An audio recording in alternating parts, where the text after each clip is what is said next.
Muy buenas tardes.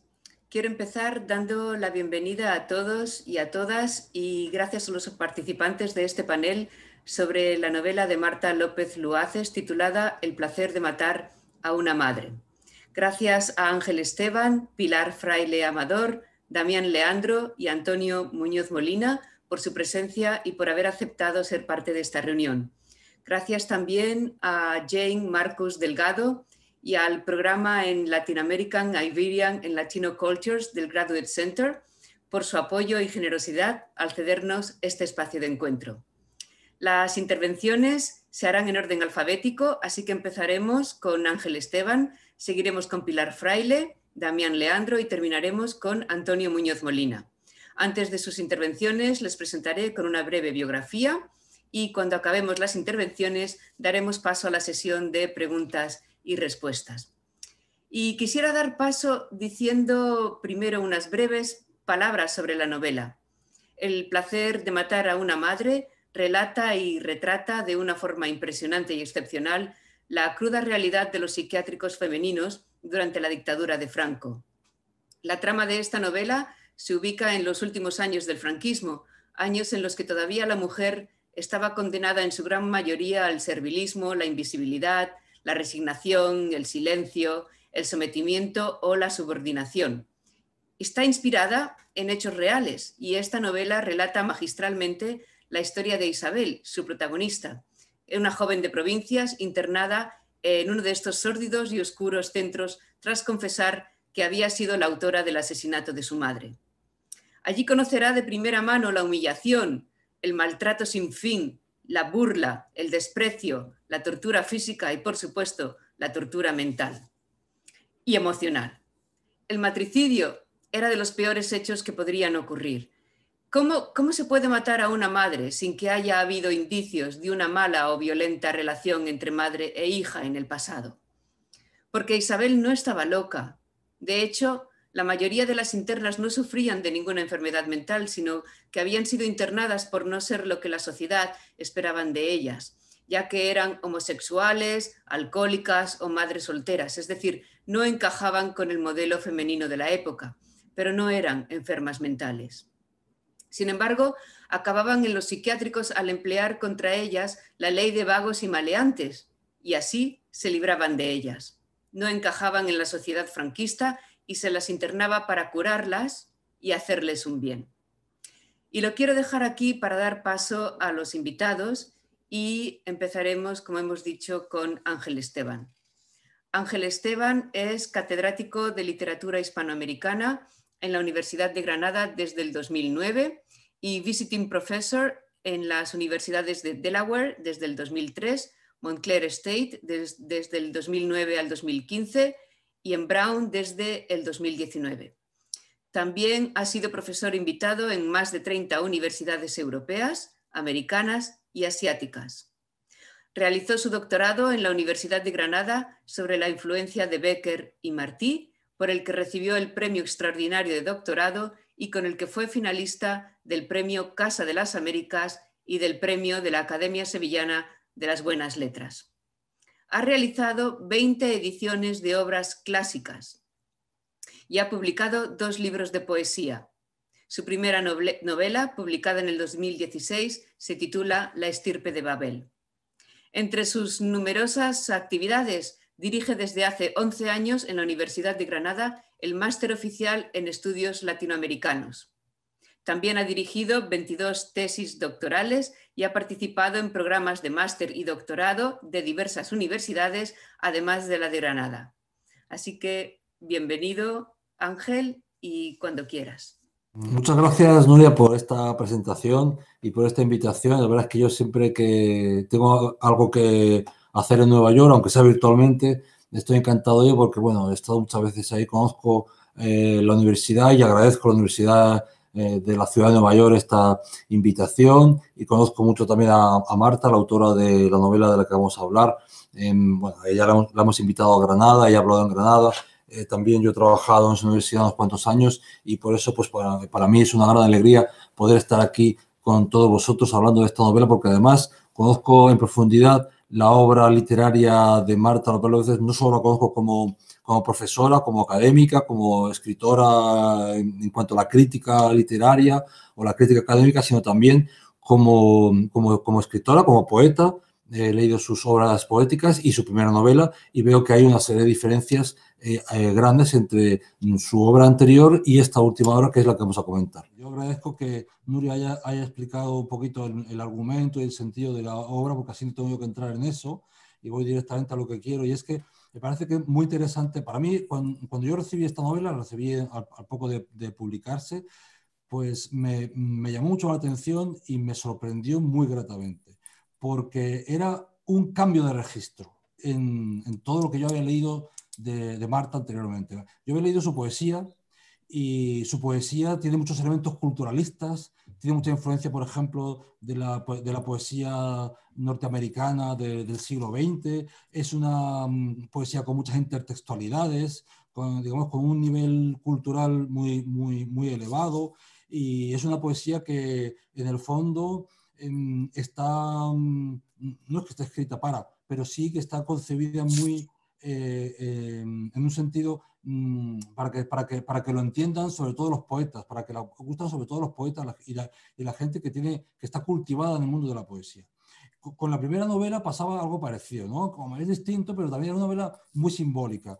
Es una novela muy buena, muy agradable de leer, pero es una novela con un registro muy elevado. En la medida en que los traductores del viento ven unos protagonistas que no se sabe muy bien dónde están, en qué lugar. Bueno, es un lugar que se llama Enoch y es un tiempo que puede ser el siglo XXIII después de Cristo, pero a la vez cuando te están explicando lo que está pasando, te están explicando algo que a ti te hace imaginar un tiempo muy anterior, y se habla de una biblioteca y todo es simbólico, ¿no? Todo es simbólico. Sobre la necesidad de la lectura y sobre la censura también, y sobre cómo hay una serie de personas que hacen peligrar el estatuto cómodo de los poderosos, pero claro, todo esto se dice, como ya he comentado, de una manera simbólica. Cuando yo recibí esta novela, empecé a leerla, me di cuenta de que había cambiado absolutamente de registro. Es una novela en la que enseguida sabemos dónde estamos, cuándo estamos y por qué estamos y en qué vamos a ocupar nuestro tiempo leyendo y en qué historias nos vamos a meter. Lo primero que llama la atención es el título. El título es, yo diría que es más provocativo que la novela. La novela es provocativa, evidentemente, porque es muy reivindicativa, como ya se desprende de lo que ha contado Nuria, pero el título es todavía más provocativo porque el título lleva a pensar. Porque claro, el título refleja algo que creo que va más allá de lo que se dice, en el sentido de que el placer de matar a una madre, es decir, ¿cómo se puede interpretar, ¿no? Esa frase, ¿no? Ese sintagma. Entonces, claro, evidentemente yo no voy a describir ninguna claves, pero sí me interesa relacionar, o sea, me interesa destacar que lo primero que uno ve y lo que uno observa cuando lee ese título es algo que le lleva directamente a necesitar leer la novela. Y luego, por otro lado, esta novela... De la amiguita de Nueva York, la presentación de su novela. ¿Cómo? No. Bueno, bien, continúo. Es que no sabía si era una pregunta, una intervención, porque a estas cosas cuando la gente no se le ve todo el mundo la cara, a veces es un poquito complicado, ¿no? Bueno, entonces... Es que hay que cerrar los micrófonos. Bueno, continúo entonces. Entonces, yendo ya a la cuestión concreta, ¿por qué me interesó muchísimo esta novela? De una manera distinta a las otras producciones literarias de Marta. Pues me interesó, primero porque aterriza en un momento y en un país concretos y desea proponer unas reivindicaciones que son muy claras desde la primera página, que son más sociales y más genéricas que culturales. Tiene una unidad, una homogeneidad.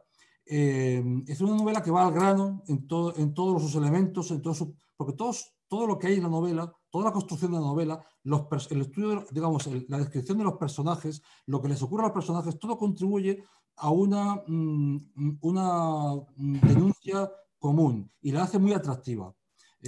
Hace que necesites continuar leyendo porque no se detiene en elementos que pueden distraer la atención del lector, sino que todas esas cientos de páginas que constituyen la novela van siempre a lo mismo y mantienen la atención precisamente porque no se salen de lo que está contando, y además que es una novela muy atractiva de leer porque aparte de ser, digamos, en ese sentido homogénea, pues no es repetitiva, sino que van pasando cosas que te van haciendo pensar y madurar todo lo que estás viendo. Otra cuestión importante que me interesa a mí, lo de los años 70. Bueno, son como dos épocas. Una es la época de los años 70. Como bien ha dicho Nuria, es una novela que está situada entre el año 74 y 75, es decir, más o menos el momento de la muerte de Franco y la transición, los últimos años de Franco y la transición, y que es una época evidentemente importantísima para la historia de España, pero a la vez está publicada hace muy poco. Entonces, creo que estos dos momentos son dos momentos cruciales para entender todo lo que está diciendo la novela. En primer lugar, porque claro, los finales del tiempo de Franco es interesante por sí mismo, pero luego también porque es una novela que va sobre la mujer, yo diría sobre las mujeres, ¿no? Porque no solo es la protagonista la que nos interesan todas esas mujeres que estaban en el psiquiátrico, pero también todas las mujeres que estaban alrededor, es decir, los familiares, las personas que estaban alrededor de los personajes principales, etc. Bien, en ese sentido, pues veo que esa novela está un poco inserta en lo que ha podido ser una especie de nuevo boom de literatura escrita por mujeres y literatura sobre mujeres y sobre reivindicaciones de mujeres. Por no extenderme demasiado, citaré solo una que salió unos meses después de la de Marta, que es La madre de Frankenstein, ¿no? de Almudena Grandes, que trata prácticamente de lo mismo, ¿no? Es una novela de 2020. Pero relacionando este tema relacionando esto que estaba diciendo antes de los años, me interesa mucho el tema de los 70. Por varios motivos, ¿no? Bueno, evidentemente por el tema de Franco, pero también porque enseguida me llamó la atención ciertas concomitancias, o que hablamos muy distinto con la novela de Torcuato Luca de Tena, Los renglones torcidos de Dios. Porque también se trata de una mujer que entra en un psiquiátrico, pero lo que me interesa de esa novela lo que me interesa para relacionar las novelas es sobre todo la ambigüedad. La ambigüedad, porque en la novela de Marta, nosotros estamos tratando siempre de obtener el dato importante, el dato relevante sobre qué pasó. Es decir, por qué mató, por qué esta mujer mató a su madre. Y es algo que nos van dando pistas, pero que no nos enteramos. Entonces, no nos llega hasta el final. Lo mismo ocurre con Los renglones torcidos de Dios en otro sentido. Es una mujer que entra en un psiquiátrico y no sabemos muy bien, parece que es una mujer que está investigando un delito, unos delitos, y luego... Y nosotros estamos siempre atendiendo a esa posibilidad que sea eso o que sea otra cosa. Y al final nos enteramos realmente de lo que es. Que como siempre pasa en estos casos, lo que es diferente a lo que parece. Y en ese sentido me parece que esa comparación está bien hecha, también en la medida en que es una novela que está escrita que está publicada en el año 79 y que está tratando un poco pues, de ese mismo ambiente del que vive la novela de Marta. Que por cierto, el año pasado empezaron a hacer, o tenían la intención de empezar a hacer una adaptación cinematográfica de la novela de Torcuato Luca de Tena, protagonizada por Oliver Paulo y Bárbara Leni, pero no sé realmente en qué acabó todo eso. Me imagino que con la pandemia no he vuelto a oír más de esa novela, de esa posible adaptación. Y luego pues, me interesaba también, ya para terminar, porque no quiero hablar demasiado a la medida que hay mucha gente que tiene que hablar y que es muy interesante todo lo que se va a decir aquí, una relación de esta novela con Alguien voló sobre el nido del cuco. Y me ha parecido interesante relacionarlo porque también tiene que ver con esta relación entre los años 70 y la época actual. La novela de One Flew Over the Cuckoo's Nest de Ken Kesey, del norteamericano Ken Kesey, fue escrita en el 59 y publicada en el 62, pero en el 75 tuvo lugar la adaptación cinematográfica que se hizo famosa y que hizo más famoso al libro de lo que ya era. Que sabemos, bueno, todo el mundo ha visto esa película y hay mucha gente que conoce la película pero que no conoce el libro, no sabe que es una adaptación de una novela, de una de las grandes novelas del siglo XX, ¿no?, de los Estados Unidos. La película tuvo 5 Oscars y la revista Times la incluyó en la lista de las 100 mejores novelas escritas en inglés en todo el siglo XX. Bien, entonces, ¿por qué me interesa tanto? ¿Por qué me interesa relacionar esta novela y sobre todo, bueno, la película con lo que ha escrito Marta, con esos años 70 y la época actual? Porque esa adaptación cinematográfica se hizo en el año 75 y coincide, la preocupación por esos temas coincide precisamente con la preocupación por el tema que Marta describe precisamente años 74-75. En esa, como todos sabemos, o como todos sabréis, por la novela o por la película, también se trata de una confrontación entre una mujer y un hombre. En este caso es distinto porque la mujer es la enfermera y el hombre es el delincuente o loco o lo que se quiera llamar. Pero hay muchas cosas parecidas porque hay experimentaciones con presos o con delincuentes o con locos. Hay también una relación entre la parte, digamos, que está condenada o que está interna y con la parte que supone pues, el médico, enfermero, etcétera. Hay reflexiones sobre todos estos temas y luego sobre todo me interesa por la adaptación del año, que en el año 20 ha tenido esa película en la serie de Netflix, Ratched, ¿no? Ratched, que es el apellido precisamente de la enfermera. Y es interesante sobre todo porque en la adaptación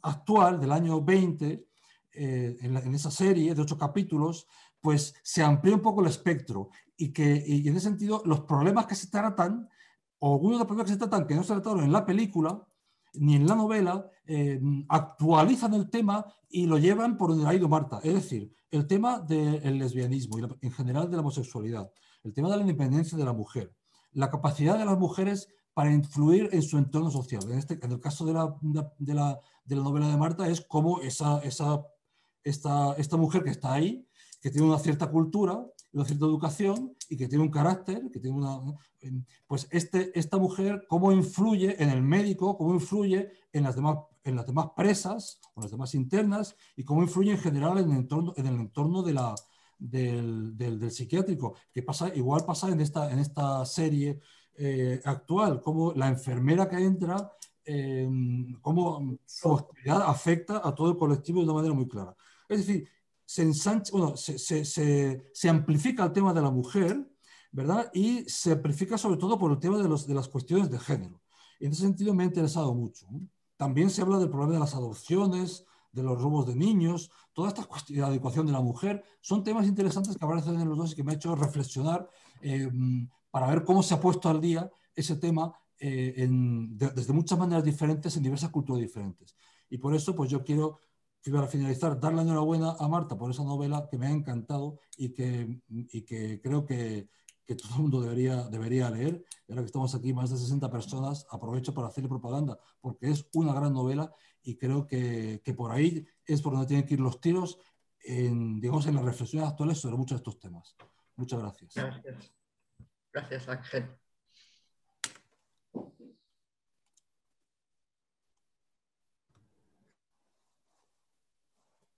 No se te oye, Nuria. ¿Me oís ahora? Sí. Ahora sí, ahora sí. Gracias Ángel. Y bueno, vamos a dejar las preguntas para el final y vamos a seguir con la siguiente panelista, que es Pilar Fraile Amador, una escritora y profesora española. Se doctoró en Teoría de la Literatura por la Universidad Complutense de Madrid y ejerce como profesora de filosofía en un instituto de educación secundaria en Madrid. Como escritora, ha escrito novelas, cuentos, ensayos y poesía. También ha sido co-guionista junto a Pedro Campoy del cortometraje titulado El desierto de lo real. En el 2020 comenzó a publicar en el periódico El País. Recientemente, creo que ha sido en febrero, se ha convertido en la primera mujer en recibir el premio de la crítica de Castilla y León con su novela titulada Días de Euforia.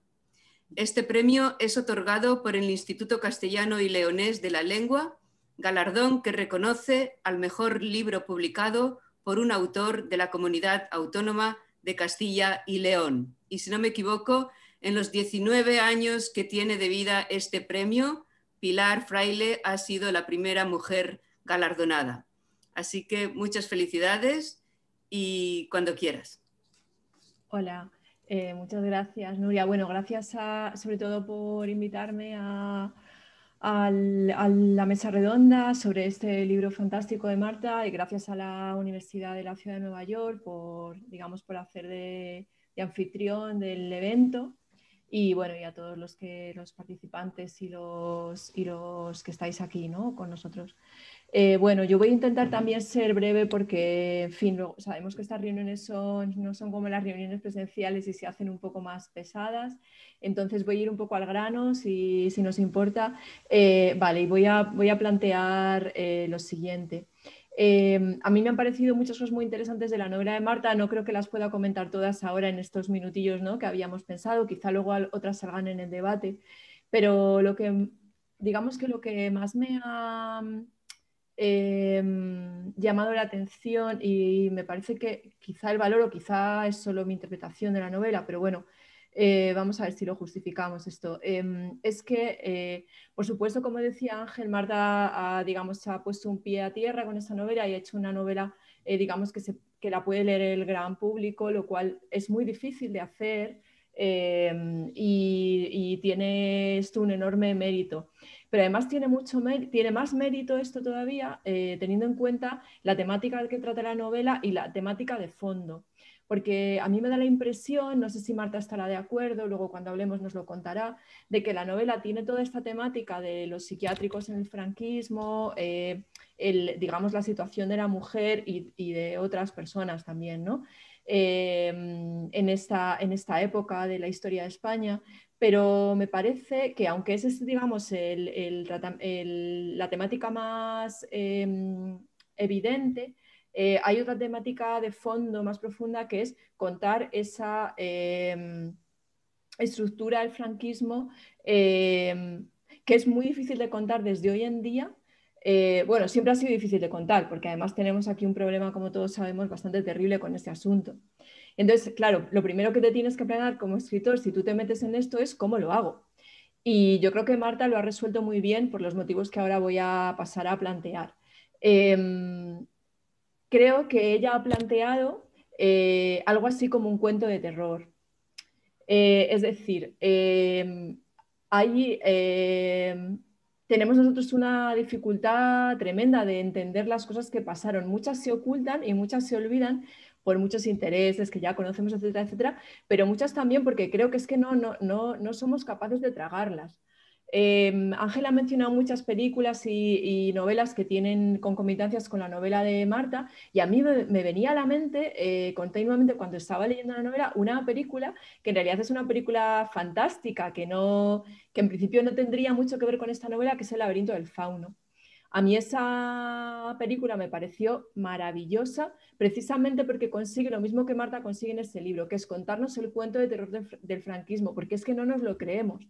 No nos lo creemos. Si nos lo cuentan, digamos, nos lo intentan contar de una manera más literal, no nos lo creemos. Entonces, alguien nos tiene que buscar una estrategia para que nosotros podamos llegar a eso. Y a mí me parece que Marta no usa una, sino muchas estrategias en el libro, que son todas muy efectivas, también como Ángel estaba señalando. La primera de ellas es esa, digamos, estructura de suspense que hace que nosotros seamos capaces de leer la novela. La segunda de ella, y que nos va llevando, ¿no?, lo que Ángel proponía, la pregunta que se plantea al principio de la novela, que es ¿por qué esta señora mataba a su madre? Si en principio no parecía que hubiera ninguna desavenencia, ni la señora madre le pasaba nada extraño, ni nada, ¿no? Vale, ese es el suspense que nos lleva hasta el final y que nos hace ir tirando del hilo y tirando del hilo. Pero ese suspense está sustentado además en otras piernas, digamos, que nos dan paso a esto, que son el juego de voces. Creo que es fundamental en esta novela, porque tenemos la voz de la protagonista, de Isabel, y de otras mujeres, pero también y sobre todo tenemos la voz del psiquiatra, del doctor que las trata, de Ignacio, que es, digamos, el personaje como que nos hace a nosotros entrar en el cuento de terror y poder volver a salir. Porque si no salimos, se empezaría a convertir, si solo hubiéramos tenido las voces de las mujeres que están dentro del psiquiátrico, esto se hubiera podido convertir, de nuevo, un poco como señala Ángel, ¿no? En una novela muy experimental, probablemente de enorme calidad literaria, pero muy difícil de acceder para la mayoría de los lectores, ¿no? Necesitamos esa figura de este médico para que nosotros tengamos digamos, un pie racional a esta situación y podamos entrar de ella, pero también salir para respirar, ¿no? Además, esta voz y este juego de voces le permite a Marta el contraste también entre la versión oficial de lo que está ocurriendo, la versión digamos, de la medicina, la versión de los pacientes, etcétera, etcétera, ¿no? Todo esto. Además, me parece muy importante, y luego a lo mejor Marta nos habla de esto, que este médico sale y entra en el país. Esto creo que es fundamental, porque él, digamos, de alguna manera eso le permite plantearnos una objetividad que si no a lo mejor no sería verosímil en un personaje como este. Entonces creo que eso es también muy importante, ¿no? Esa salida del laberinto también, ¿no? Que él nos permite. Por otro lado, también me parece muy importante que la narración sea a dos tiempos, como también señalaba Ángel, y que haya ese pasado y el presente, también precisamente por esa situación de salir del laberinto, de esto ha sucedido, te lo voy a contar, pero podemos volver al presente, podemos respirar, esto ya ha pasado, ¿no? Y entonces esto nos lo hace soportable, porque si no, quizá esta novela no sería soportable por las cosas que está contando. Por último, me parece que a nivel estructural hay otro elemento que también permite, digamos, que la novela sea muy, muy accesible, ¿no? Y que funciona perfectamente con esta, digamos, con esta visión, ¿no? que estoy planteando, que es toda la estructura de archivo que tiene la novela, o sea, toda la documentación que Marta va utilizando, tanto del archivo de la época, de los noticiarios, de los periódicos, etcétera, que también suponen un pie a tierra y nos hacen, digamos, más vívido que realmente que se estaba viviendo en esa época, aparte, digamos, de la documentación puramente en sí, que ya tiene un valor propio, pero además yo creo que esto funciona como otro personaje en la novela. Esta documentación es otra voz en la novela. Es la voz de eso, que es la voz de cómo se contaba lo que estaba sucediendo. Y eso también es fundamental para que nosotros entendamos esa película de terror que fue el franquismo, ¿no? Cómo pudieron suceder las cosas que sucedían, pues entre otras cosas porque había ese relato. Y si ese relato no estuviera en la novela, la novela hubiera quedado coja. Eso me parece un acierto muy grande, muy grande. Y ya termino, dos cositas más y termino. Me parece también que hay otros elementos puramente simbólicos que refuerzan esa historia de terror y nos hacen, digamos, meternos en la ambientación de la época, que son elementos puramente simbólicos. O sea, los símbolos más evidentes, como son el símbolo del encierro, ¿no? Del encierro en este lugar, de todas las, digamos, las pequeñas relaciones que se dan dentro de esas situaciones de encierro, digamos, la locura que es pero no es, todo esto, ¿no? Y luego me parece que hay algo fundamental que creo que lo hablaremos porque es también como otro de los pies de la novela, que es el silencio. El personaje se repite constantemente, ahora silencio, ahora silencio.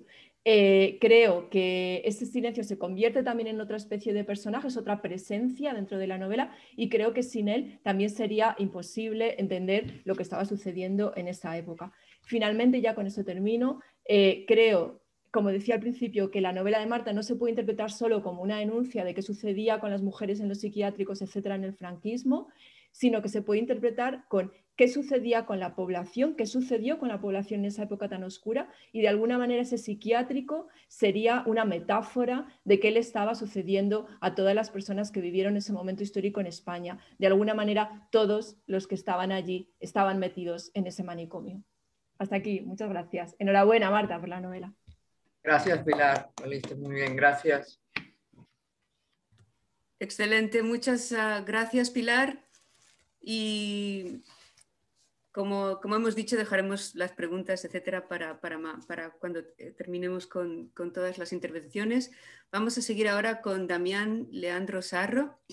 Es profesor y licenciado en Letras y doctorando en Educación por la Universidad Nacional de Rosario, Argentina.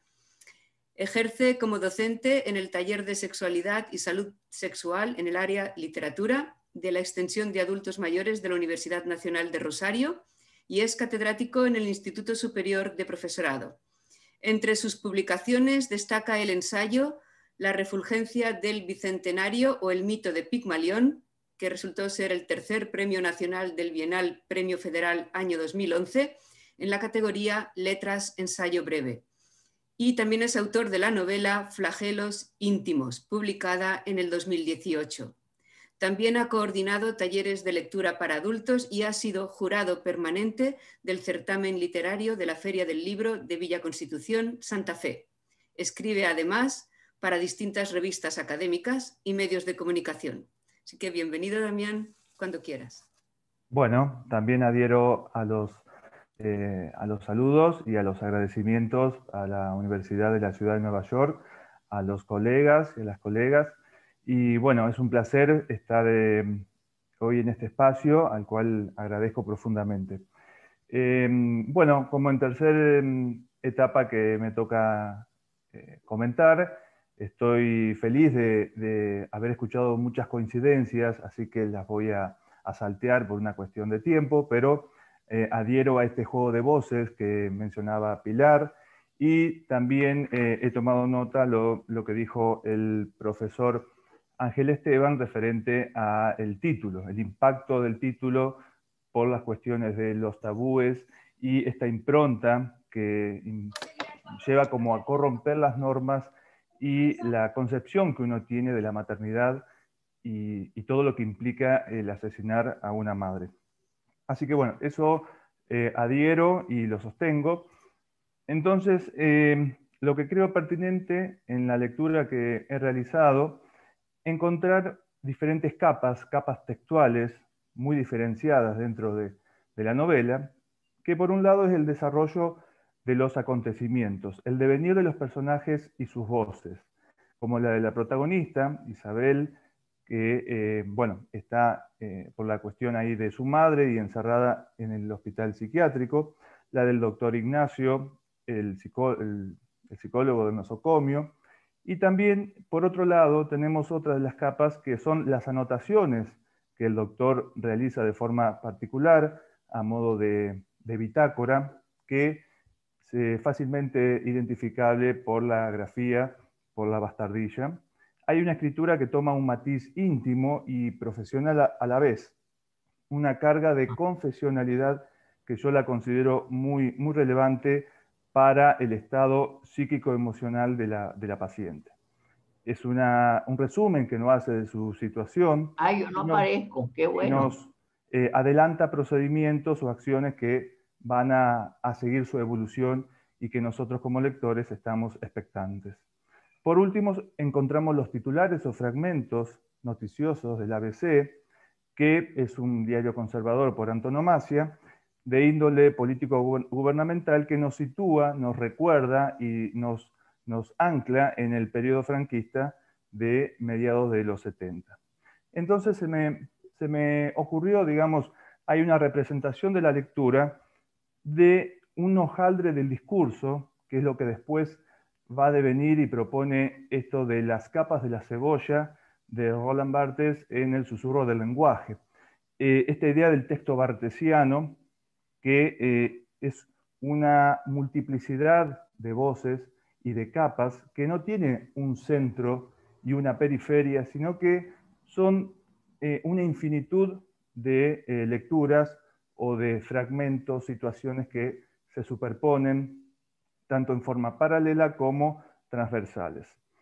Bueno, la novela es polifónica, eso no hay discusión, y hemos coincidido, y que también es interesante detenerse en los intersticios, que despliega, es decir, una polifonía sustentada en una ausencia presente. Por eso cuando también Pilar mencionaba el tema de las ausencias, de los silencios, que pareciera como un oxímoron, porque recorre las páginas instalando secretos, complicidades, incertidumbres, temores, y construyen un tejido textual muy bien articulado en aquella España de Franco.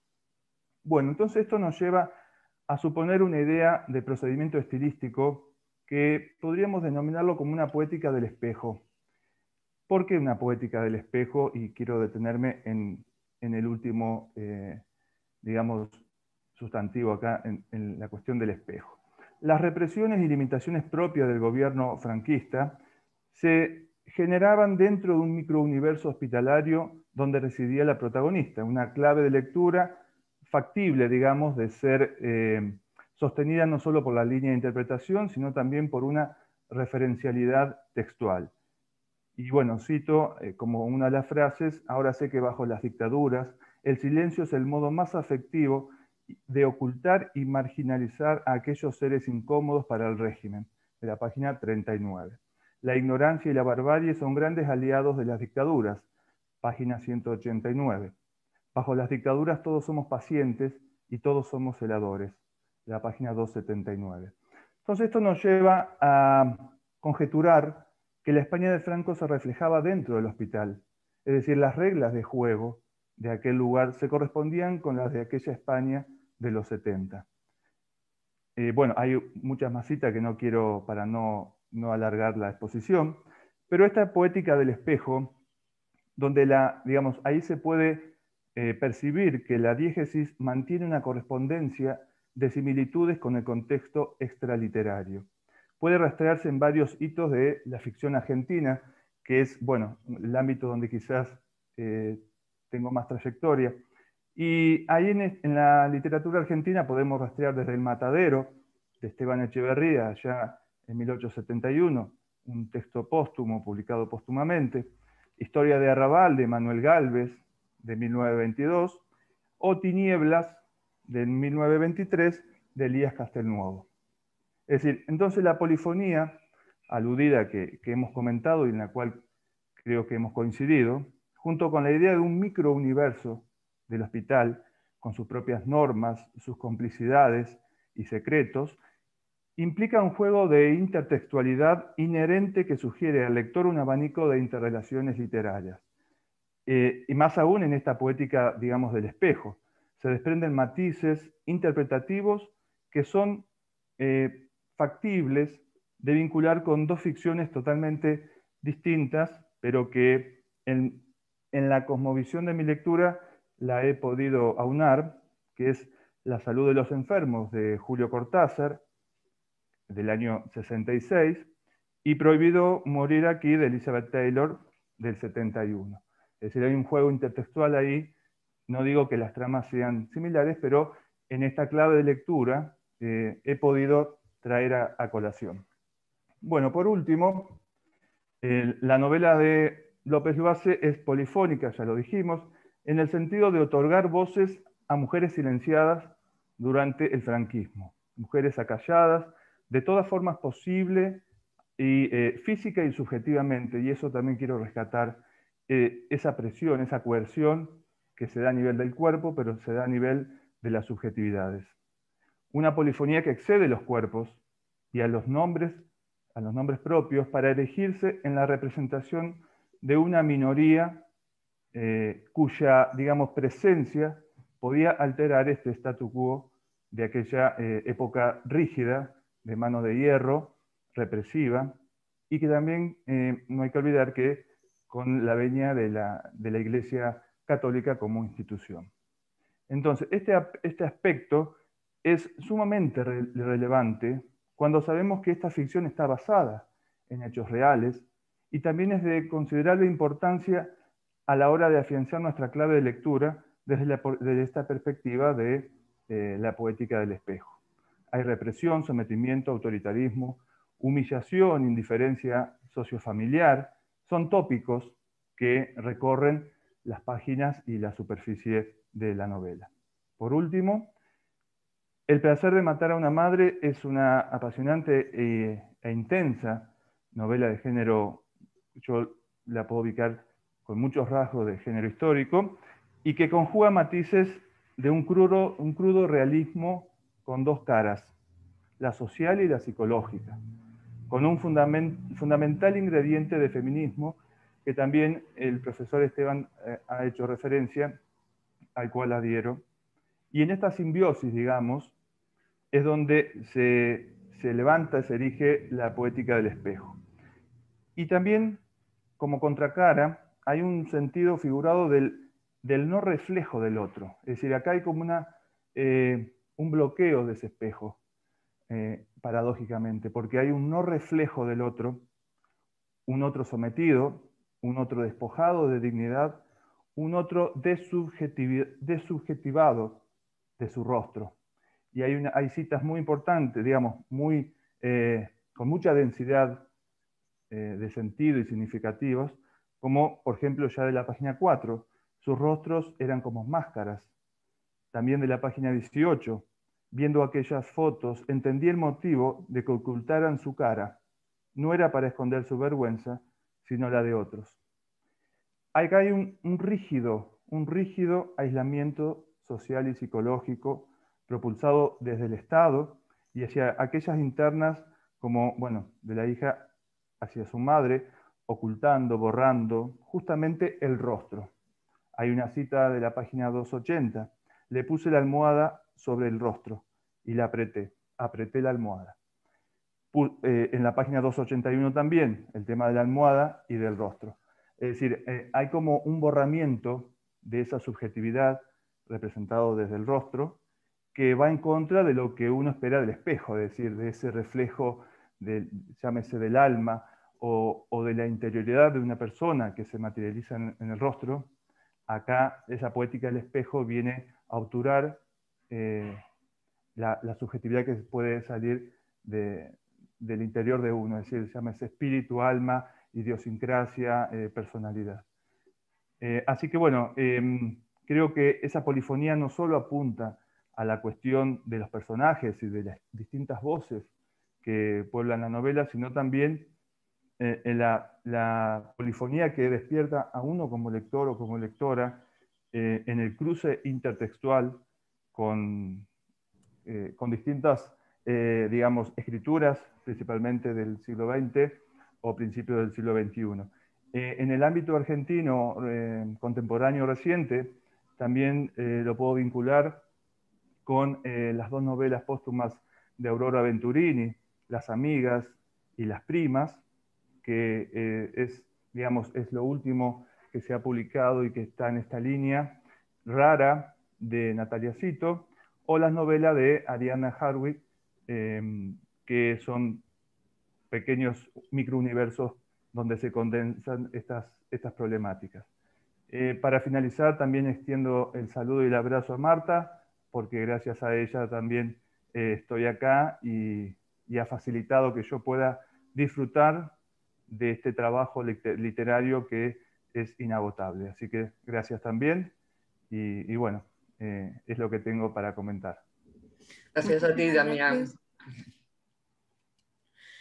Gracias, Damián. De nada.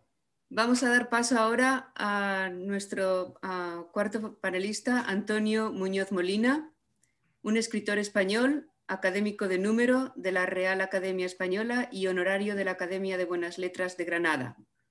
Es autor de numerosas y destacadas novelas, así como relatos, ensayos, diarios y centenares y centenares y centenares de artículos. 3 de sus novelas han sido adaptadas al cine: El invierno en Lisboa, de 1991, Beltenebros, de 1991 y Plenilunio, del año 2000.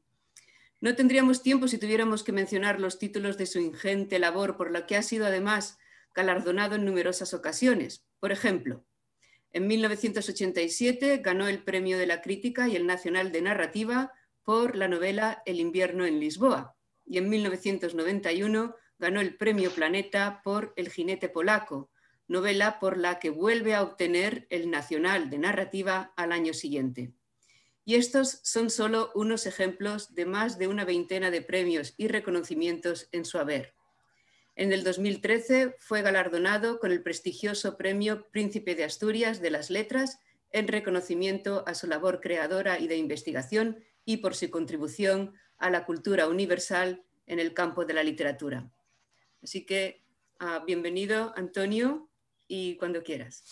Gracias. Hola, es siempre una alegría y una rareza, ¿no? Estar participando en un encuentro así. ¿Me escucháis? Sí. ¿Se me escucha? Sí, se te escucha. Vale, vale. Es que siempre tiene uno la incertidumbre, ¿no? Bueno, yo... te escucha, pero no se te ve. Pues, yo sí me veo. Sí, yo también te veo, sí. Vale. Bueno, yo quería, mientras hablaban los demás, yo estaba pensando que el único de los cuatro que tiene un recuerdo consciente probablemente y muy claro de la época que se retrata en la novela soy yo, ¿no? Porque tengo la edad adecuada, ¿no?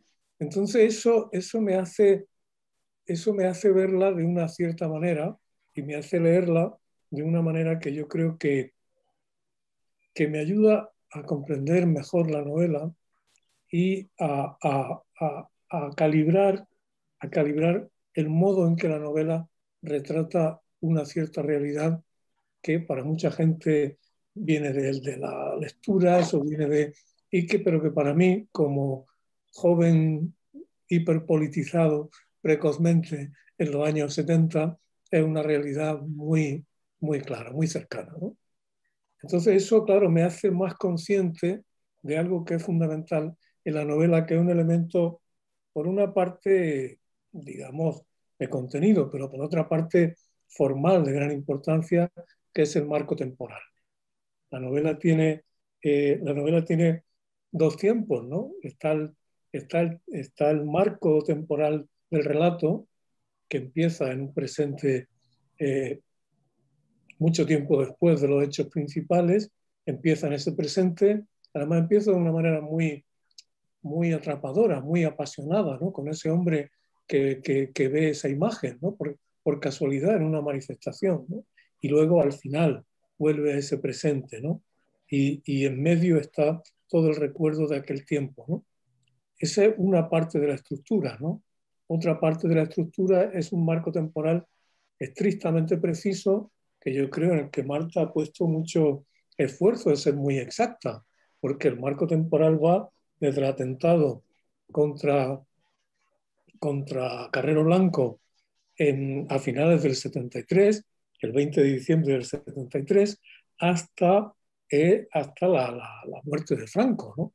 Entonces, ese es un tiempo que yo puedo atestiguar que la característica fundamental de ese tiempo está muy bien reflejada en la novela, porque es un tiempo de dictadura y de opresión, claro que sí, pero también es un tiempo ya de tránsito. Es un tiempo en el que las cosas se están agitando. No es un tiempo de inmovilidad, de quietudes, de esa especie de grisura que podía haber habido en otras épocas, ¿no? Es un tiempo en el que yo recuerdo perfectamente la mañana en que un amigo mío fue a mi casa por la mañana, llamó un amigo con el que compartía militancia política clandestina, y los dos no habíamos cumplido aún 18 años, llamó a mi casa y me dijo: han matado a Carrero Blanco. Eso en un país en el que parecía que no pasaba nada, de pronto esa explosión literal fue algo, y eso está muy bien visto en la novela, ¿no? Es decir, las cosas había una agitación interior que en la novela está muy reflejada en el hecho de que se mantienen intactas todas las estructuras de la dominación política y clínica y todo eso, pero hay, por ejemplo, ese personaje de Ignacio, que es un personaje fundamental, claro, porque es la prueba de que el mundo, de que el país estaba ya cambiando. Y estaba cambiando no solo por la oposición política exterior y frontal, estaba cambiando porque en el interior del propio sistema había mucha gente que ya estaba cambiando, ¿no? Este personaje de Ignacio, además, es un personaje muy, muy representativo porque es el reformista desde dentro, ¿no? El que cambia, el que está cargado de buenas intenciones y quiere cambiar desde dentro. Está dentro y fuera, literalmente, porque está fuera, dentro y fuera del país, ¿no? Y está dentro y fuera, pero él forma parte de ese sistema, ¿no? Y hay una tensión creciente, que es la tensión entre la reforma y la revolución, digamos, que era algo que se estaba planteando a diario en la España de ese momento, que es la tensión cuando él está haciendo lo posible por salvar a Ana del peligro de que las leyes la devuelvan a su padre abusador, y él lo quiere hacer usando las armas legales, mientras que las mujeres están utilizando la pura subversión, que es el proyecto de escaparse, ¿no? Ahí está muy bien representada una tensión que era muy de la época, muy de esa época, ¿no? Es una época, en la novela se habla continuamente de que hay huelgas, que hay cosas que están pasando. Era una época en la que empezaban a pasar cosas y pasaban cosas por delegación. Y eso también está en la novela. Y por eso algo que todo el mundo ha citado en su intervención, porque es muy importante, del texto, que es digamos, su riqueza, la riqueza de su textura casi tangible, ¿no? El hecho de que haya testimonios, haya informes clínicos, haya titulares de periódicos. Los titulares de periódicos son fundamentales. Entre otras cosas, a mí me estremecen porque yo me acuerdo de ese tipo de titulares, ¿no? Ese periódico luego, y esto es un excurso, ¿no? Ese periódico luego se disfrazó como de un gran periódico conservador, liberal, no sé qué. Es mentira. Era un periódico horriblemente franquista y clerical, igual que ahora. Entonces eso... Y hay una cosa que es, en esa época las cosas sucedían por delegación, sucedían en otra parte, ¿no? Está la revolución de los claveles en Portugal. Es muy importante, ahí has tenido mucha sensibilidad histórica, porque hay mucha referencia a la revolución en Portugal. Y esa revolución, para las personas que teníamos, ya te digo, conciencia política en ese momento, esa revolución era importantísima. Igual que había sido importantísima la noticia del golpe de Estado contra Salvador Allende, y que iban a ser muy importantes las noticias de los golpes de Estado en América Latina, ¿no? Eran como ejes de nuestra toma de conciencia política, ¿no? Entonces, ese carácter como de turbión, de agitación que había en la época está perfectamente contado en la novela, ¿no? El manicomio, una novela, yo creo que una novela no, en una novela si hay metáforas o si hay alegorías, tienen que estar muy ancladas en lo real, porque la novela exige la sensación de lo real. Ese manicomio es un manicomio. Está claro que es un manicomio con todas las de la ley. Es un manicomio que se reconoce. Pero al mismo tiempo, claro, está claro que es como un microcosmos de lo que estaba pasando en España. Pero yo diría que no solo en España. Creo que la novela en ese sentido es más universal. El debate de la psiquiatría en España tenía una gravedad particular por la dictadura, porque era un país más retrógrado, pero Ángel hablaba de una película de Alguien voló sobre el nido del cuco. Es decir, el debate de la antipsiquiatría y de los psiquiátricos, eso estaba. Eso no es un debate exclusivamente español, ni mucho menos, ¿no? Y a mí me gusta resaltar eso, ¿no? Así que eso... hay otra cosa también que retrata muy bien y lo hace de manera narrativa, que es lo que podríamos llamar la capilaridad de la opresión, ¿no? Es decir, una dictadura, tú tienes la idea, quien no la ha vivido piensa y dice, bueno, es que había unos canallas encima y que oprimían a los demás y todo eso. Pero lo que está en la novela es que hablo de capilaridad porque la opresión no solo la hacen los gerifaltes del régimen. El padre de la protagonista es un personaje muy, muy característico porque es un personaje sin importancia social ni política. Es decir, no es un triunfador, no es un general, ¿no? es un mierda, digamos, entre paréntesis. Es un hombre que gracias al fascismo y todo eso medró, pero tampoco medró demasiado, ¿no? Entonces, esa idea de que hay un momento que tú en la novela que me trae un recuerdo radical, que es cuando tú hablas del tono de voz con que te hablaban las autoridades, ¿no? Eso, yo me acuerdo una vez, a principios de los años 90, fui a renovarme el pasaporte o no sé qué, a una comisaría, y entré en Granada y me dice el portero que dice, ¿dónde va usted? Y me quedé. Dije, es que era así como nos hablaban, ¿no? Era así, es decir, el sistema ese era capilar, ¿no? Es decir, había todo, había muchísima gente colaborando en eso, muchísima gente estaba, hay un momento que yo creo que es de gran sarcasmo, cuando una de las citas de ABC es el Año Internacional de la Mujer, ¿no? Inaugurado por la esposa de su excelencia, el jefe del Estado, ¿no? Es decir, es un golpe de humorismo que yo no sé, que el lector creo que debe apreciar, ¿no? Es decir, insisto, esa capilaridad, ¿no? Ese hecho de que quien te oprime es uno que está un poco por encima, alguien, un vecino, un pariente, alguien, ¿no? Es como la dictadura se cuela en la familia, cómo se cuela en la vida cotidiana de todos, ¿no? Eso está muy, muy presente y ya te digo, creo que la novela representa a través de recursos formales de una, digamos, de una fortaleza formal absoluta, ¿no? Representa ese tiempo de opresión, pero también de una extraña fluidez, de un vértigo hacia algo, ¿no? Hacia algo que estaba cambiando, ¿no? Eso está perfectamente contado. Y luego hay una cosa en la escritura. La escritura, por una parte, es muy flexible, como todo el mundo ha recordado aquí, porque llama mucho la atención por la continua variedad de registros que hay. Hay diálogo, hay reflexión, hay indagación, hay informe, están los recortes de periódico.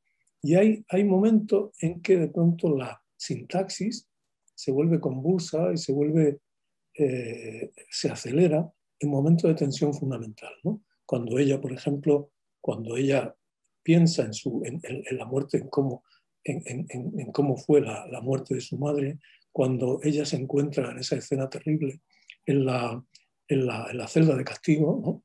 Que en todas esas partes lo que ocurre es que la frase se acorta y se vuelve muy sincopada. Esos son recursos musicales casi, ¿no? Así que creo que y además hay una cosa que también es muy novelesca. La novela como arte aspira a abarcar el mundo, ¿no?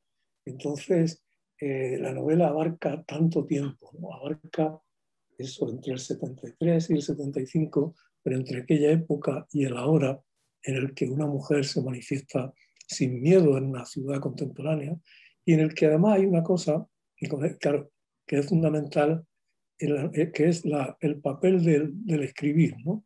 Una de las cosas que hace ella es enseñar a leer y a escribir a otras internas, ¿no? Y al final se repite dos veces la invitación a escribir lo que ha pasado, ¿no? Es decir, tanto la que fue paciente como el que fue médico al final quedan conjurados en la tarea de escribir a medias, y por lo tanto en términos de igualdad, lo que ha pasado, ¿no? Yo creo que la novela enseña mucho sobre esa época. Y y no solo tiene que ver con esa época, pero insisto, como testigo y superviviente de esa época, decía Pilar Fraile que es verdad que el franquismo es difícil de creer, pero hay una cosa peor del franquismo, es que durante mucho tiempo a casi nadie le interesó recordarlo. A casi nadie, estábamos todos demasiado ocupados con ser modernos, con entrar en el mundo del consumo. Yo me identifico mucho con esta novela porque una parte de mi trabajo como escritor ha sido intentar convertir en ficción la memoria de la resistencia antifranquista, ¿no? La triste realidad es que durante mucho tiempo eso no se contó simplemente porque no interesaba, ¿no? Entonces ver que de pronto hay novelas como esta, a mí me llena de alegría sobre todo literaria, porque esto es una novela, ¿no? Pero también tiene una profunda fuerza política, ¿no? Y eso también forma parte del arte de la novela. Gracias, Antonio. Muchas gracias. Gracias, Antonio, y gracias a los 4 panelistas por sus excelentes intervenciones. Ha sido realmente maravilloso escucharos a todos y todas. Y si les parece, pues pasemos a una especie de diálogo, entrevista con Marta. Y aquí, bueno, hemos escuchado temas de los que podríamos estar hablando pues interminablemente, ¿no? Y no sé, Marta, si quisieras hablar un poco sobre el tema que todos han mencionado, ¿no? El tema del miedo, el tema de la represión de la mujer, el silencio, todo esto, ¿no? que me parece que es fundamental también en la novela, por supuesto, es la espina dorsal, una de los huesitos de la espina dorsal de esta novela. El miedo, el silencio. Bueno, claro, el psiquiátrico es una metáfora de la España, ¿no? Y estoy hablando de las mujeres, pero estoy hablando de todo el mundo, por eso aparece también el trabajador, el psiquiatra. Estábamos todos en ese momento, yo era una niña pequeña, pero bueno, bajo la misma represión, pero había ciertos sujetos en una situación aún más marginal, ¿no? Y aquellos que cuanto más marginal, mayor el silencio y mayor el miedo a hablar, ¿no? Y lo que decía Antonio era algo muy importante que yo quería que se sintiera en la novela, que en cierto modo las dictaduras se filtran en las relaciones de amistad, en las relaciones familiares, en las relaciones maestro-alumno, médico-paciente, y por eso hablo mucho del tono, de cómo se hablaban unos a otros, porque ese tono era un tono totalmente autoritario, ¿no? Si tienes un poco más de poder, ya porque fueses maestro, ya porque fueras el padre de familia o fueras médico, eso te daba el derecho a tener una autoridad que muchas veces se abusaba de esa autoridad. Por lo tanto, el miedo infiltraba todas las relaciones humanas, porque era fácil abusar del poder, ¿no? Y ese tono autoritario todavía se sigue viviendo y experimentando, no te creas, ¿eh? Todavía existe. ¿Y cómo empezaste a visualizar este tema? ¿Cómo lo engendraste? Bueno, yo siempre cuento la historia que fue gracias a los estudiantes. Estaba enseñando en Gender Studies, en el departamento de género. Yo enseño en el departamento de español, pero también enseño en el departamento de Gender Studies. Y en un momento dado estábamos hablando de por qué y cómo en muchos países mujeres que habían tenido grandes libertades, bueno, o bastante libertad, de repente hay una dictadura o un gobierno de extrema derecha o de extrema izquierda que también, y las mujeres empiezan a ser muy reprimidas y empiezan hasta cierto punto normalizar esa represión, ¿no? Podemos ver Irán, por ejemplo, como ejemplo. Entonces yo le dije, bueno, una vez que la dictadura se impone, que ya el ejército no está en las calles matando a la gente, ¿cómo es que reprimen a la mitad de la población? Entonces empezaron a decir lo que uno siempre se espera, el sistema educativo, la familia, y alguien dijo, los psiquiátricos. Y yo me quedé sorprendida, ¿cómo que los psiquiátricos? Era una mujer chilena. Entonces sí, mi madre me cuenta que bajo Pinochet, mujeres que a lo mejor usaban minifalda, las tildaban de loca y las metían en los hospitales psiquiátricos. Y una china me dice, mi abuela me dice que que bajo la Revolución Cultural metieron a muchísimas mujeres en los hospitales psiquiátricos porque no eran buenas chinas. Y ahí me hizo, claro, empiezo a decir, bueno, ¿qué pasaba bajo Franco? Esto también se... Y empiezo a leer a varios periodistas que habían hecho muchas, bueno, lo que hoy en día serían crónicas, ahí les llaman artículos, pero eran crónicas sobre la situación de los hospitales psiquiátricos y quién estaba en esos hospitales psiquiátricos.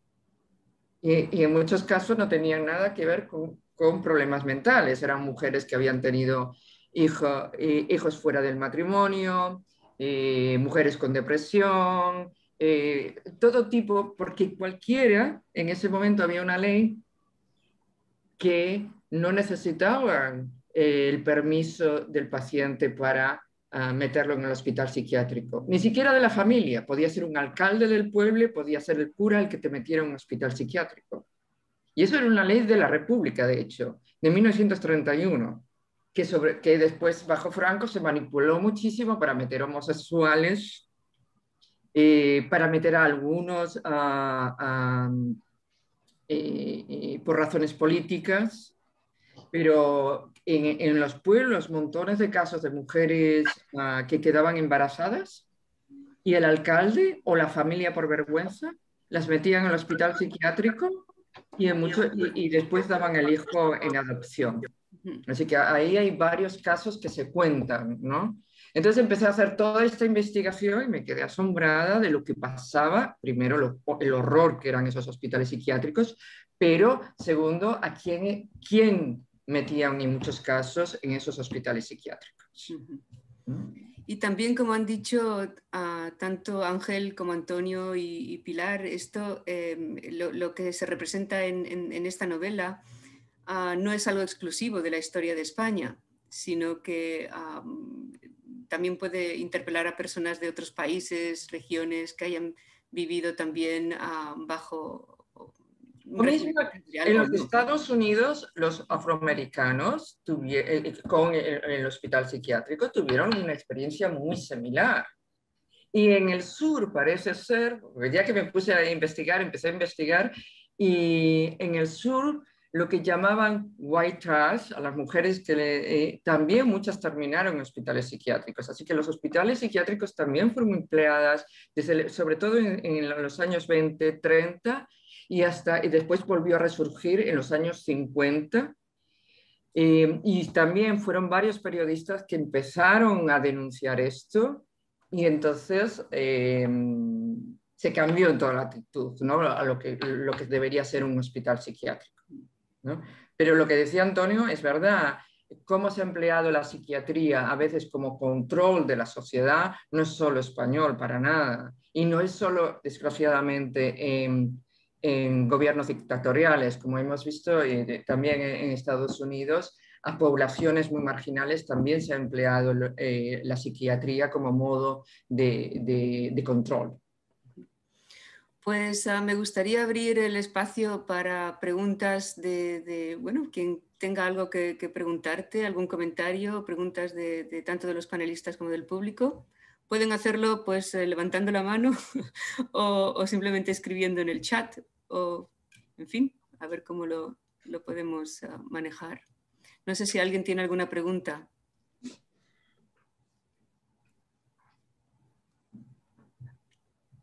Bueno, y mientras se la piensan... Nuria, ¿puedo preguntar una cosilla? ¿Quién es? ¿O Ángel? Sí, Ángel. Sí, bueno, es que la verdad es que todo lo que se ha dicho hasta ahora, de todos los panelistas, lo que acaba de decir Marta, pues lleva pues, a pensar en muchas cosas, a reflexionar sobre muchos temas. Y a mí uno que siempre me ha llamado la atención y que mientras yo leía la novela, lo pensaba constantemente. Y que aquí puede haber como dos puntos de vista, el que nos puede dar Marta, porque Marta y yo somos más o menos de la misma edad, vivimos las mismas cosas.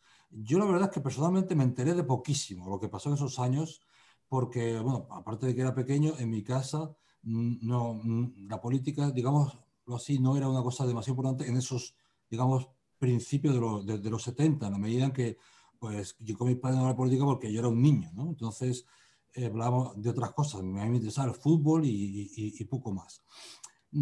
Pero bueno, Antonio ya ha dicho que él lo vivió de una manera más densa y más profunda, pero cuando yo leía la novela tenía la impresión de que eso pertenecía a los años 50, por ejemplo.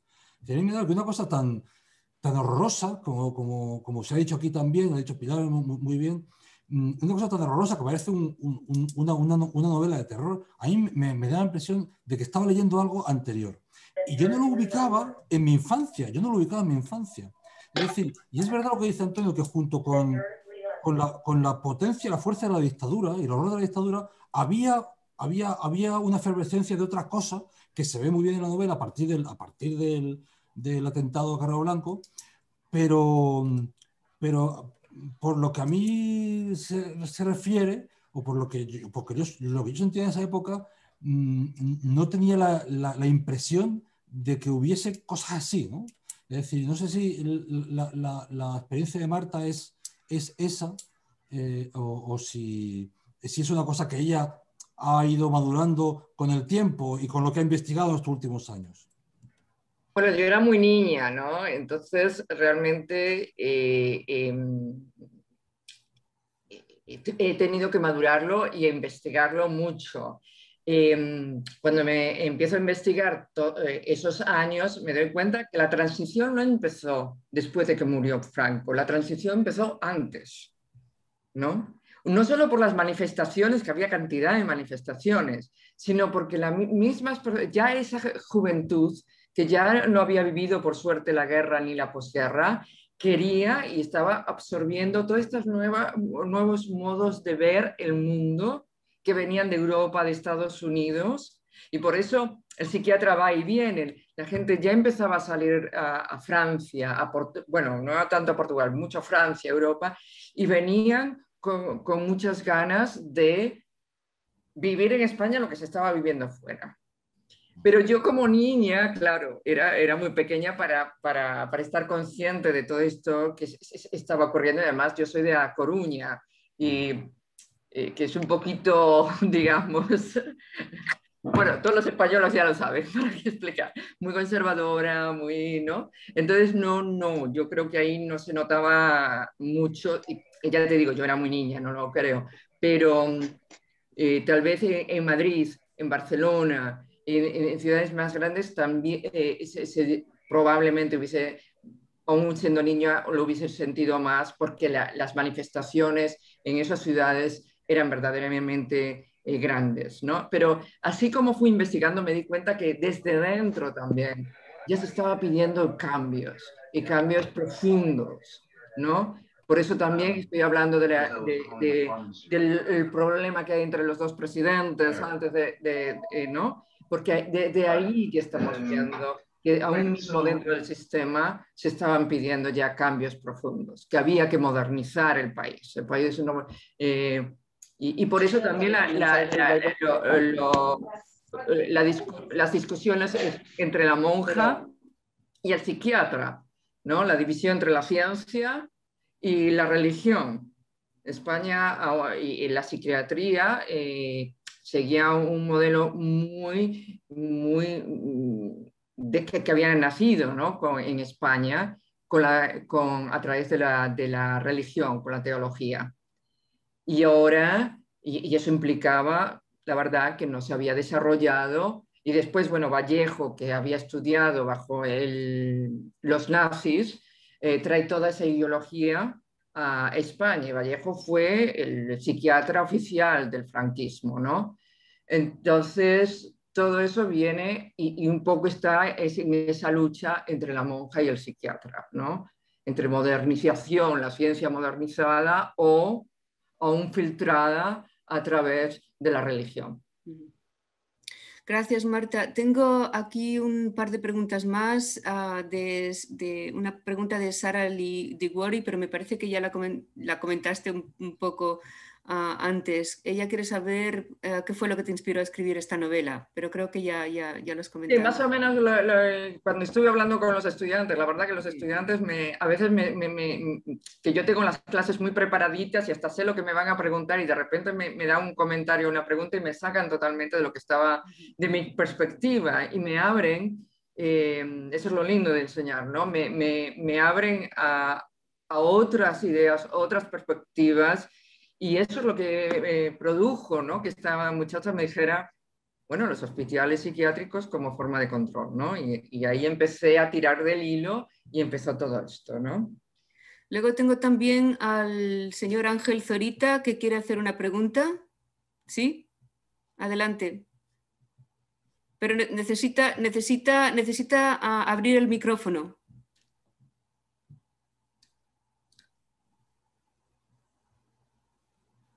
¿Dónde está? Alguien está pidiendo también que elabore más sobre el título. Sí. Ah, sí. Okay. Sí. Ángel Zorita necesita abrir el micrófono si quiere hacer una pregunta. No sé cómo. A ver. Parece que él no lo... Él necesita abrirlo. ¿Ahora? Ahora sí, oye? ahora sí se oye. Gracias, eso. Bueno, bien. Han dicho cosas estupendas, yo he apuntado lo que he podido y muchísimas gracias a la autora y a todos. Pienso que una novela y otras cosas también tienen dos puntos de vista diferentes. El Quijote, empezando con el Quijote, que es, ¿qué tal si lo tomamos como un alegato fiscal contra la afición a los libros de caballerías? ¿Qué pasó? ¿Qué ocurrió? ¿Qué consecuencias tuvo? Y se puede analizar. Pocos se han ocupado de esto. O también la intención del protagonista, que es decir, voy a ser bueno y con siendo bueno cambio el mundo, defiendo a los pobres y a las doncellas. Esto está muy bien para considerar una novela. Y sin embargo, el Quijote es importante por todo lo que no es eso. Y yo me pregunto, ¿ocurre eso también con tu novela? Vamos a ver, creo que empiezas o continúas un importante subgénero literario, que es el de el placer de matar al prójimo. En cuanto al proceso de el placer de matar a una madre, vendrá, si no ha venido ya, una larga tira de novelas sobre el proceso de matar a un hijo. Y sobre el proceso de matar al prójimo, eso ya lo tenemos desde la Ilíada, donde Héctor quiere matar al protagonista y él es muerto. Y los dos hablaban estupendo griego homérico. Entonces, diciendo esto, se puede decir que he oído aquí muchas cosas buenas y he apuntado las que he podido sobre tu obra como novela, pero mucho más sobre la ocasión de tu novela, sus procedimientos y sobre todo sobre una importante época de la historia de España, desde los años 50, 40 hasta el 75 y pico. Y entonces yo vería con mucho gusto que en tu novela, donde no se ha dicho una de tus cualidades literarias, que es el valor de página, el peso de página, el ritmo que tienes en el estilo, ta, ta, ta, ta, ta, ta, ta, ta, ta, ta, ta, ta, que ocurre en la tercera o cuarta página de tu libro, y luego muchas veces. Y entonces es una cosa importante porque estás hablando con la técnica de un escritor. Bueno, pues nada más. Muchas gracias a todos y sígueme invitando para esto cuando hagas otra cosa igual. Gracias, Ángel. Gracias, Ángel. No sé si quieres comentar algo, Marta, o si quieres... Lo comento en el título porque además hay varias preguntas en el chat sobre el título. Sí. Bueno, el título viene... Bueno, ya nadie se asusta si alguien dice matar a un padre, porque desde que Bloom dijo que los escritores tenían que matar al padre para romper la influencia, no, se ha vuelto casi un cliché, ¿no? Que el escritor tiene que matar al padre. Pero decir matar a una madre es escandaloso. ¿Pero por qué es escandaloso? Porque la idea es que la mujer como modelo tiene el ser madre. Si rompes eso,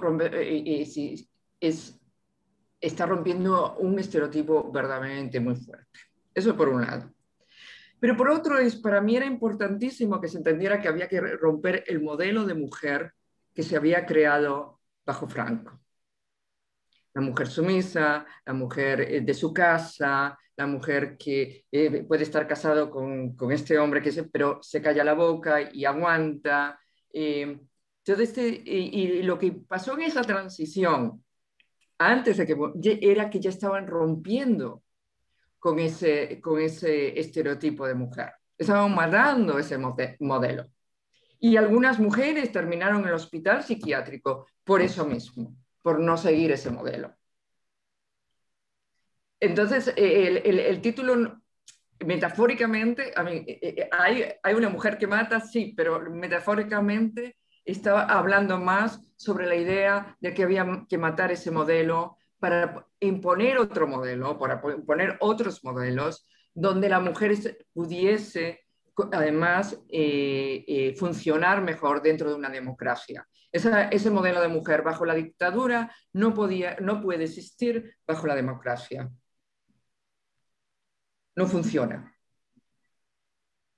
Aunque se siga tratando de imponer desde otros lugares, pero si una mujer tiene que trabajar, no puede ser tan sumisa, se la llevan por delante. Por ejemplo, si una mujer, hoy en día las mujeres tienen que ir a la universidad, o se debería ir a la universidad, tienen que luchar, tienen que ser luchadoras. Entonces, el título está más ligado a la idea de que hay que matar ese modelo para que hubiese otro modelo de mujer que pudiese funcionar dentro de una democracia. Quiero decirte que en tiempo de Franco, mis dos hermanas y mi hermano ahí hicieron carreras universitarias y han sido, ya están jubilados, excelentísimos profesores.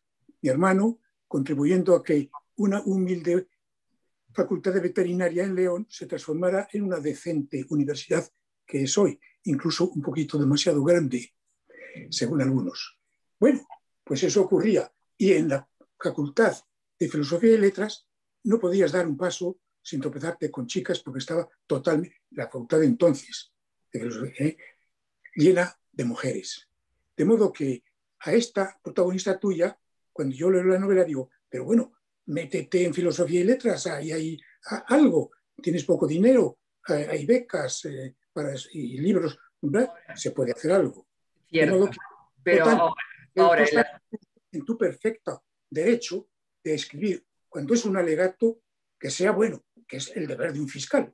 Y entonces lo puedes hacer de un modo perfecto y lo has hecho.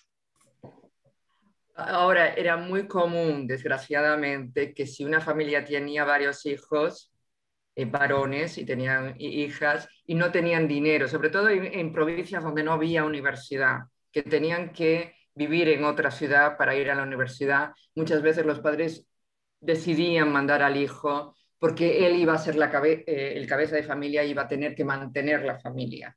Entonces, esto en pequeñas provincias, y por eso lo pongo en una pequeña provincia, era bastante común. En otras ciudades donde había universidad, sí se podía hacer el esfuerzo, ¿no? Desgraciadamente era más que nada en aquellas donde no había universidades. Okay. Tengo una pregunta aquí de Gerardo Piña Rosales que pregunta ¿a qué clase social pertenecían esas mujeres condenadas a los hospitales psiquiátricos? En general eran clases trabajadoras, en general eran mujeres y pobres, por lo general. Pero había clase media porque había hospitales psiquiátricos para la clase media, en donde no eran estos horrores, ¿no? Donde realmente los hospitales psiquiátricos bajo Franco eran horrores, pero después estaban los hospitales psiquiátricos en donde se pagaba y entonces parecían spas, eran todo lo contrario, ¿no? No parecían ni siquiera hospitales, ¿no? Sin embargo, se metía ahí a muchas mujeres de la clase media que el marido o las familias no consideraban que se estaba aportando o bien como madre o bien como como esposas. Pero entonces las metían en estos hospitales psiquiátricos, ya te digo, que eran de lujo. Yo, no había muchos, había 2 o 3 y era en donde metían a la clase media fuerte, digamos. Bueno, nos quedan unos minutos, no sé si habrá más preguntas o comentarios. A ver, Azahara tiene una pregunta. Sí, hola.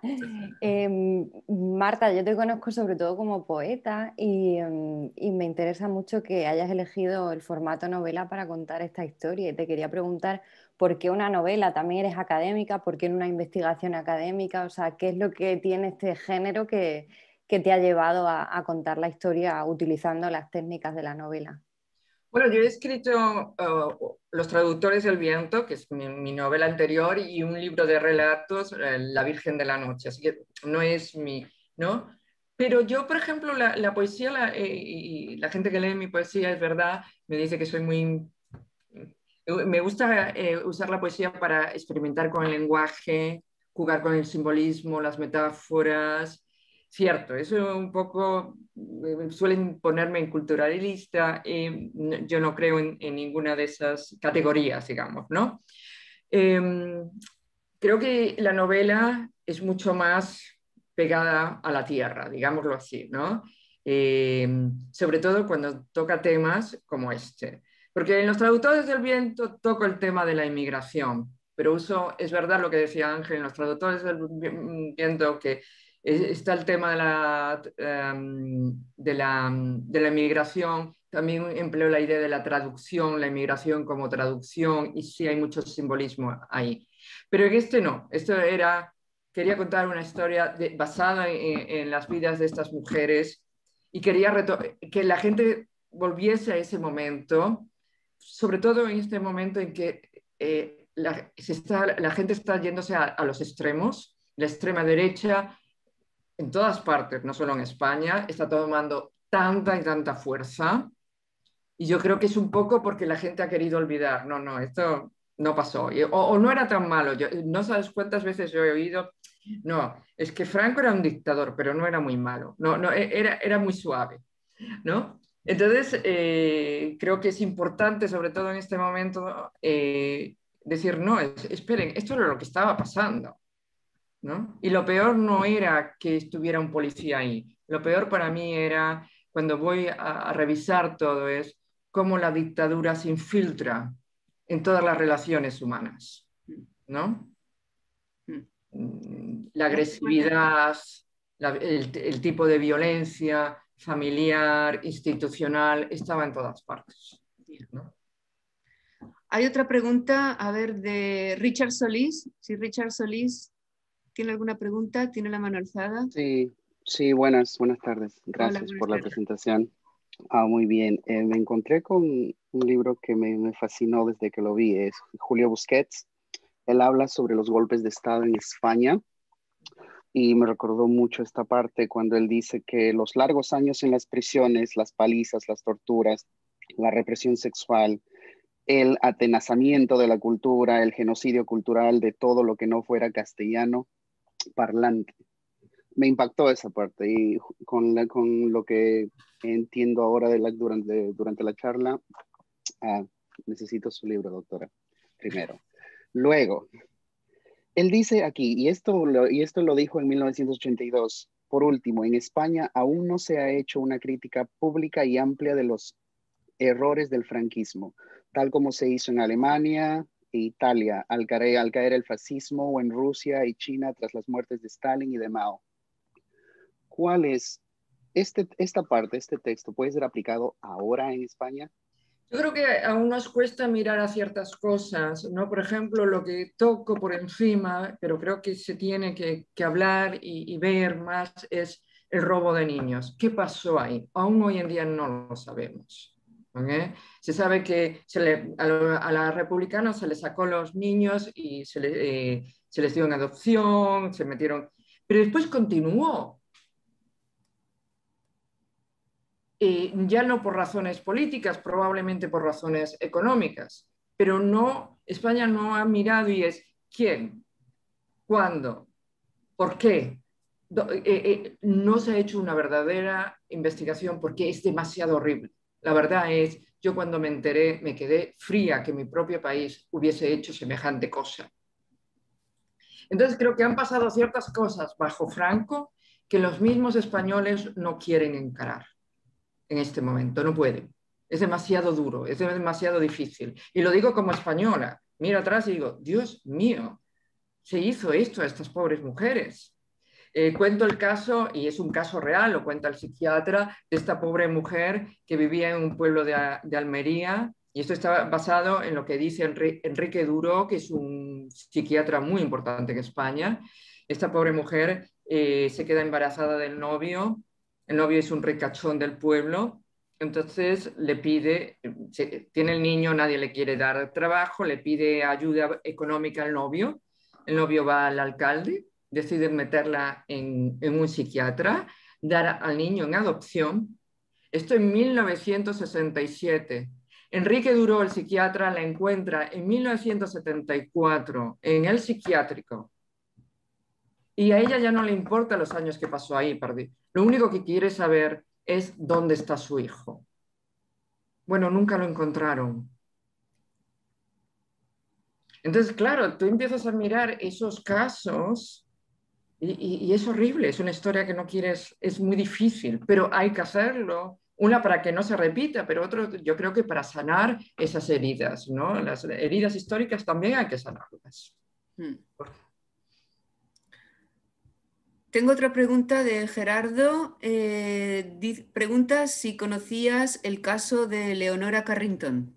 Ah, sí, claro. Leonora Carrington, que además habla en su autobiografía sobre el horror que ella pasó en el psiquiátrico de Asturias. Leonora Carrington, y por eso también hay muchos artículos sobre los hospitales psiquiátricos en España bajo Franco, hechos por los ingleses. Bueno, todo el mundo conoce a Leonora Carrington, es una de las grandes pintoras surrealistas, que luego de que escapa, bueno, lo saca un primo del hospital psiquiátrico, se van a Portugal y ella ahí escapa y se va a México, donde vivió el resto de sus días. Y ella cuenta en su autobiografía que ella escapa de los nazis, están tomando Francia, y escapa de Francia a España, va a Madrid, porque además quería ayudar a sacar a su marido. Y allí está en un café-bar y vienen unos soldados y la violaron en grupo. Queda muy mal, parece que la encuentran en la calle mal y la meten en este hospital psiquiátrico donde es un horror lo que le hicieron.